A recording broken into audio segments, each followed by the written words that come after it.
Santa Rosa had a sewer system which produced effluent which went into the Russian River. At the time, there was actually quite a bit of distrust of the city of Santa Rosa because of the 1985 spill in the Russian River.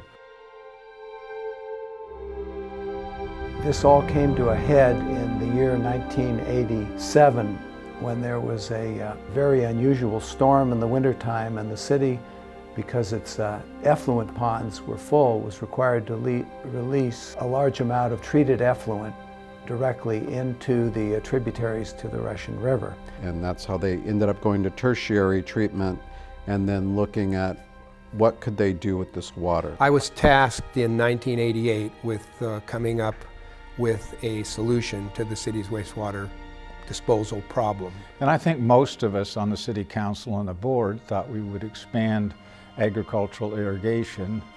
The geysers seemed like the dark horse, right? The production level of the geysers had dropped significantly from when I first arrived in '84. The steam was running out. We have a lot of heat down there, but not enough water to produce the steam to go through the turbine. And we eventually selected the geysers pipeline project as the solution to the problem. I laughed out loud. It was like, are you kidding me? Going 41 miles from our treatment plant and taking water the places that it had to go. I mean, we went under the Russian River twice. They dug tunnels and then pump it 3,000 feet up into a geothermal field. It's like, really, you're kidding, right? This alternative came forward because the private company said, we can use your water, in fact, we need it. And yet, here was somebody willing to not only put money into it to make the thing work so that they could receive the water, they wanted us. Unocal was willing to construct the in-steam field portion of the project. At that point, we all felt that now we have a project that will work. In 1998, we actually started design of the geysers recharge project. Dan Carlson went to Sacramento and found loans that funded 100% of this project. We were able to go ahead and build that project without being stopped. We knew we couldn't build the whole thing at once, and so we split it into various pieces, and we put the first piece out between election cycles so that we could have it awarded and have a piece of pipe in the ground before it went into a next election cycle where people get elected and say, well, maybe we should study it some more, maybe we should think of some other things, or maybe it's too expensive. The geysers pump stations, there are 4 of them.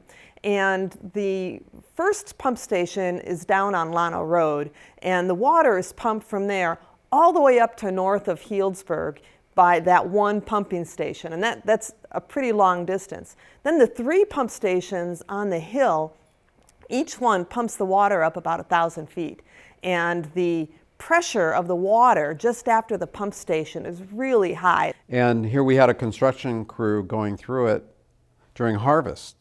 And the road was torn up, and we were like, what are we going to do? You know, how are we going to allow people to visit wineries and also have the grape trucks get to the vineyards to crush the grapes? And we had stopwatches, so we were able to track it all the way through. And if they delayed a grape truck, that grape truck company or the vineyard would get $1,500.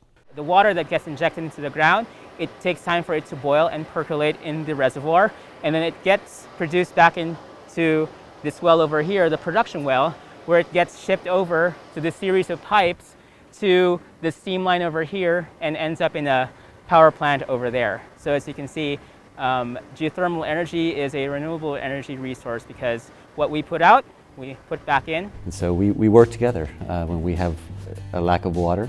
They work with us to reduce their need, and when they have the lack of ability to take the water, we work with them to store it. Projects do come along that you consider